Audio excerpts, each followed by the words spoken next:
চট্টগ্রামের পতেঙ্গা উপকূলে অত্যাধুনিক বন্দর হিসেবে পরিচিত বে টার্মিনাল নির্মাণে ৬৫০ মিলিয়ন মার্কিন ডলার কয়েক মাস আগে ছাড় করিয়েছে বিশ্বব্যাংক। মূলত ব্রেক ওয়াটার নির্মাণ এবং নেভিগেশন যন্ত্রপাতি স্থাপনের জন্য বিশ্বব্যাংক সহজ শর্তে এই ঋণ অনুমোদন দেয়। তারপরও নানামুখী জটিলতায় কাজ শুরু করতে পারছিল না চট্টগ্রাম বন্দর কর্তৃপক্ষ। অথচ দেশের আমদানি রপ্তানি বাণিজ্যের ক্ষেত্রে চট্টগ্রাম বন্দরের উপর চাপ কমাতে এই বে টার্মিনালের কোনো বিকল্প দেখছেন না ব্যবসায়ীরা। বলবো না যে বে টার্মিনাল আমাদের দরকার, আমি এটাও বলবো না যে বে টার্মিনাল আমাদের নেক্সট ইয়ারে দরকার। উই নিডেড বে terminal yesterday. It is so important. ১৭,৫২৫ কোটি টাকার এই প্রকল্পে বিশ্বব্যাংকের সহায়তা হিসেবে থাকছে ৯,৩33 কোটি টাকা, আর বাকি ৬,৫০০ কোটি টাকার যোগান দেবে চট্টগ্রাম বন্দর নিজেই। নানামুখী জটিলতায় এই বে টার্মিনাল নির্মাণের কাজ পিছিয়েছে অন্তত ৬ বছর। ২০২৬ সালে যেখানে পুরোদমে অপারেশনে যাওয়ার কথা, সেখানে গড়ে ওঠেনি কোনো অবকাঠামোগত স্থাপনা। শুরু হয়েছে নানা আলোচনা সমালোচনা, শেষ পর্যন্ত নড়েচড়ে বসেছে বন্দর কর্তৃপক্ষ।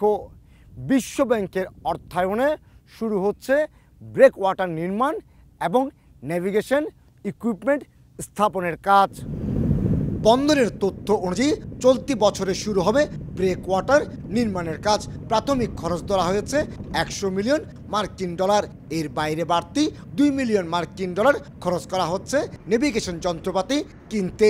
তবে চ্যানেল ড্রেজিং সহ প্রাথমিক কাজগুলোতে স্বচ্ছতা নিশ্চিতের পাশাপাশি দ্রুত সময়ে প্রকল্প শেষ করতে সম্ভাব্য সব বিডার প্রতিষ্ঠানের সঙ্গে আলোচনায় বসার সিদ্ধান্ত নিয়েছে চট্টগ্রাম বন্দর কর্তৃপক্ষ।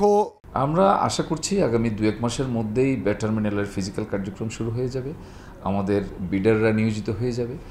এই পর্যায়ে যারা প্রসপেক্টিভ বিডার আছে তাদেরকে নিয়ে আমরা একটা মত বিনিময় করছি। ২০১৭ সাল থেকে শুরু হওয়া এই প্রকল্পে ভূমি অধিগ্রহণ জটিলতা যেমন ছিল, তেমনি অর্থায়ন সংস্থা কে হবে তা নির্ধারণও সময় ক্ষেপণ হয়েছে সবচেয়ে বেশি।